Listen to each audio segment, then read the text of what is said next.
Don't forget to store all of your extra clay and coils in a plastic bag while you work so they don't dry out. To make your base, start with your wedged clay, and you can start to throw it and then flip it over and throw it again so it starts to flatten out. If it's already kind of thin, it will be easier to use the rolling pins to get an even thickness. To roll the base evenly, we're going to use 1/4 inch slabbing sticks.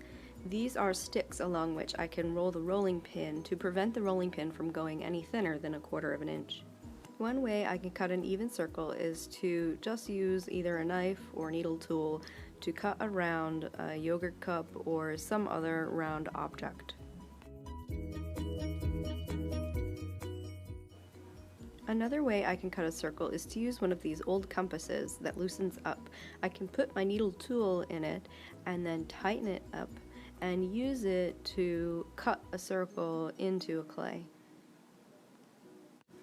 You can vary the size of your circle by bending the tools outward and inward in the compass. Place one side of the compass into the clay and then drag the other side around to slice your circle. The downside of this method is that it creates a hole in the center of your base, and you have to take some time to clean up the edges and rub the hole out of the center of the base. I like to use a banding wheel while I'm creating coil pots because it spins around and makes it easier to access all angles of my piece. I put newspaper in between to prevent it from sticking. I'm going to size my coil by cutting one end at an angle and then wrapping it around the base to check the size, and cutting the other side at an opposing angle. This way, when I go to blend them together, they'll fit nicely and they won't create a big fat piece. I'll then score and slip the two areas that are going to be connected and then press them together. Since I want my vessel to remain the same width, I'll stack them directly on top of each other.